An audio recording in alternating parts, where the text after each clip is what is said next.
Hello everyone, welcome to the Average Student IS. Today is 19 Feb 2019 and we are going to start the discussion on the Hindu.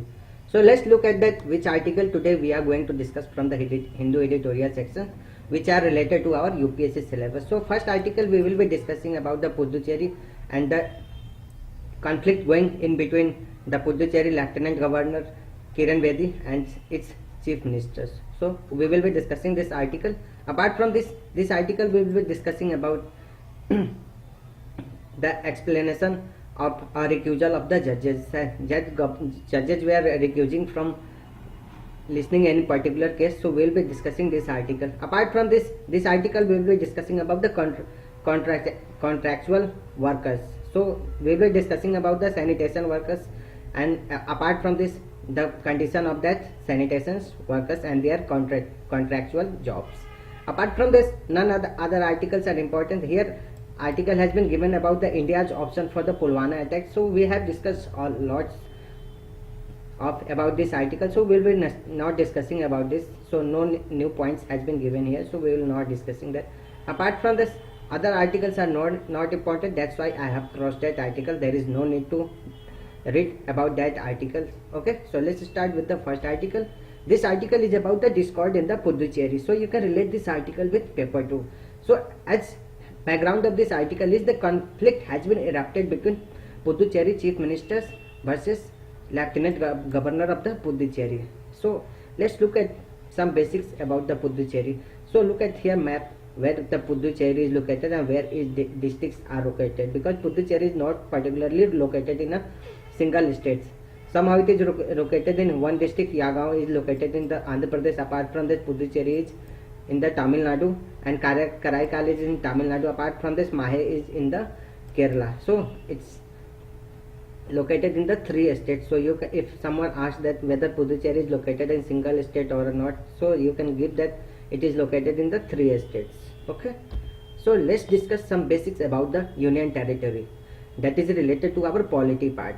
So as you know that Article 239 to 241 Part 8 of the Constitution deal with the Union Territory, and even although Union Territory belongs to one category, there is no uniformity in their administration. So some, as you know that you have heard about the administration about the Lieutenant Governor, some have only governors, and like that they have some differences in that. Some are known as administrator only. So the Union Territory is administered by the President and acting through the administrator appointed by him. And an administrator of the Union Territory is the agent of the President, not the head of the state like governor. So it's not like as the governor functions in the states, it's just the administration appointed by the President only. Okay.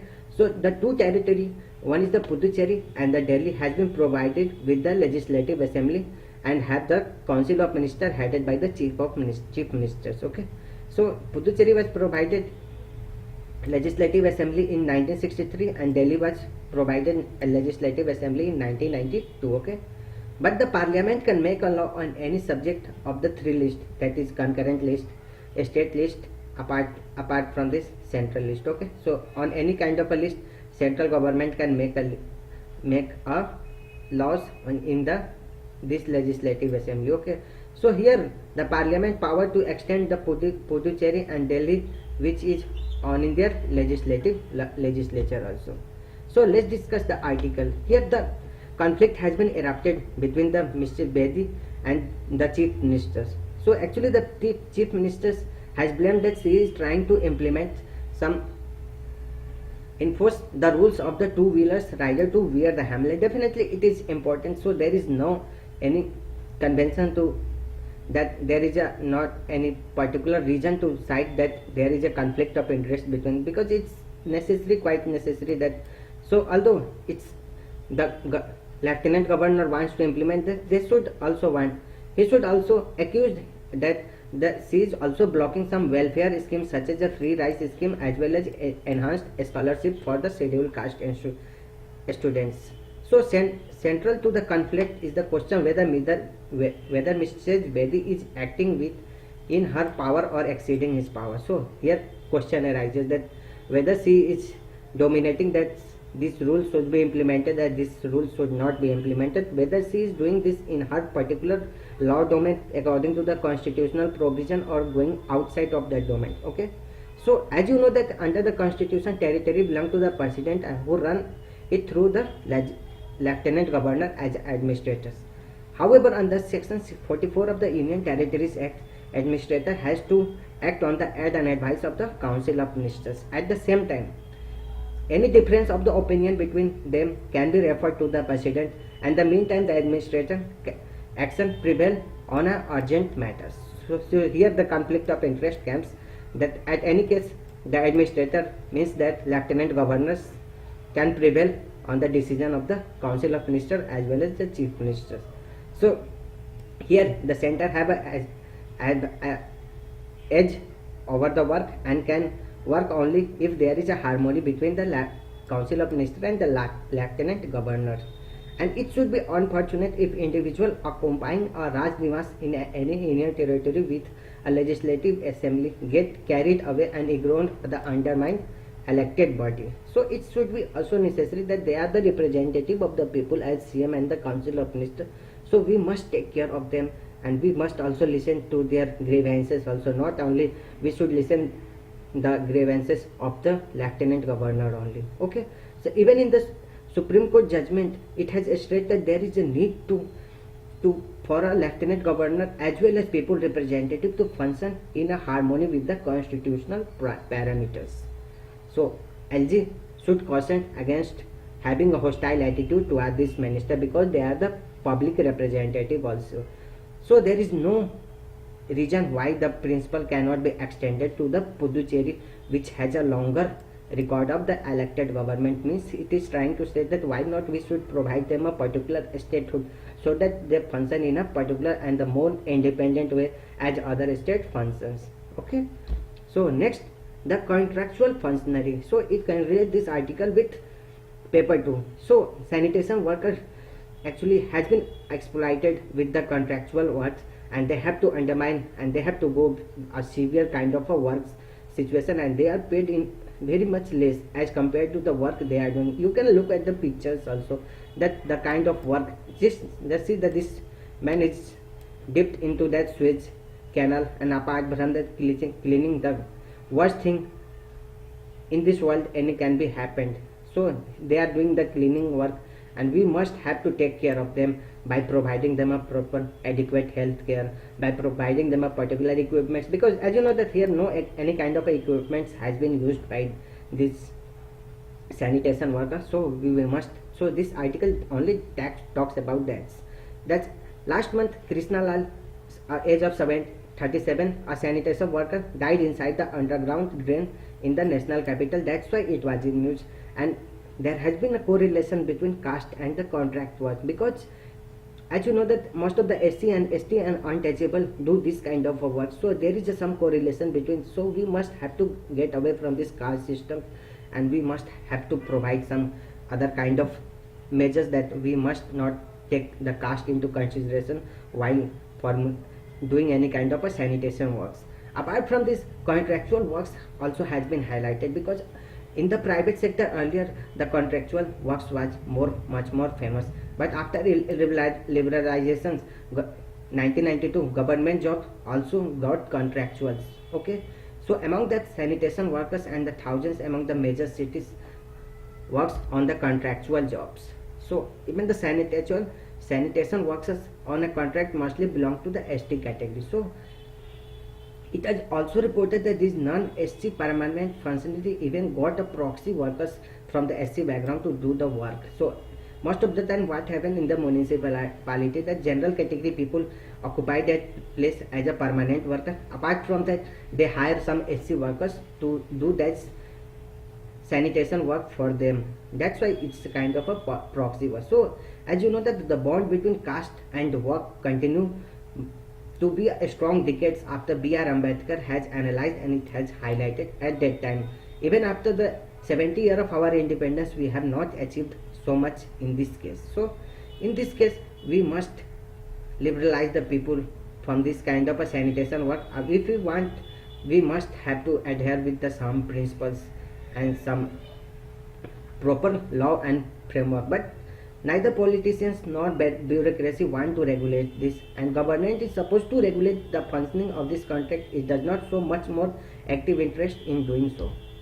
Apart from that, some steps needs to be taken because it is urgency reviewing the work of the contractual system in an area directed which is related to the sanitation welfare, such as sanitation, health and education. So we must have to need to identify the problems in that contractual system, and we need to enforce a better contractual system in which basic entitlement to the workers has been given. Apart from this, we don't have any kind of a study or a data related to the contractual work, how it affects the people, because most of the people were contractual work in the postal service also, railway also and account also. So we must try to study that what are the impacts of the contractual system, and there is urgent need to add contractual enumerator in the national survey of the office. So we must have to collect some data about the contractual system also. Now let's look at the contractual system.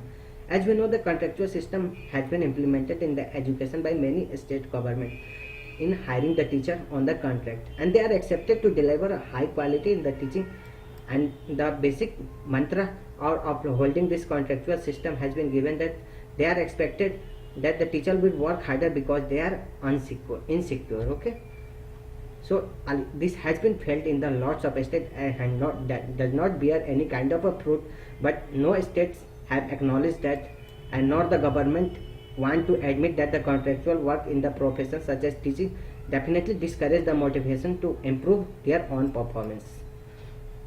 Also, they get a lot mere less wage in terms of the contractual workers. And if you look at the case of the sanitation workers in the contract, it is more worse than the teachers. And the work for a small time, the contractual don't have idea about the sanitation workers. Even the government should try to bring a stringent norms for the provisions of the equipments, including those for the safety necessary for the swear cleaning. Okay, and proper training should be provided, because most of the time we think that this kind of cleaning doesn't require a proper knowledge or a proper study or a proper training, because these are the simple work, but not like that. It's a kind of a complex work because a lots of gas comes out from that. So we must have to take care of this, and we must have a knowledge as well as training about that particular area.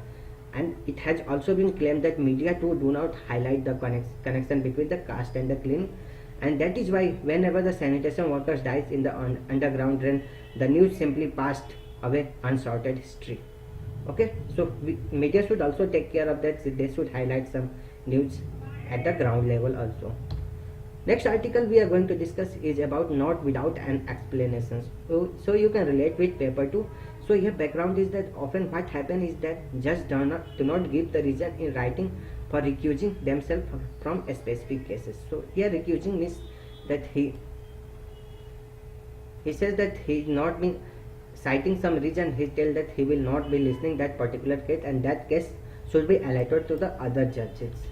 Okay, so here 4 questions has been raised by the writers in this article, that when must a judge disqualify herself from the hearing a case, and must decision of the gravity be left to the wisdom of the individual judge only. Apart from this, under what circumstances does the decision of recusal transgress a judge general responsibility to sit and deliver impartial justice. Apart from this, should not a judge who disqualify himself to be compelled to deliver an order explaining the reason for the recusal? Definitely all these questions needs to be redressed, otherwise it will be unanimously every judge will recuse if they don't want to listen any kind of a case. So they just cite some reason and they will recuse from that case. So a lots of questions has been brought into the sharp focus, as because of lots of judges has been recused of the Supreme Court in the last week. In single case of challenging the appointment of the M. Nageshwar Rai as the interim director of the Central Bureau of Investigation, 3 judges recused themselves, and they all cited different reasons but not in the written form.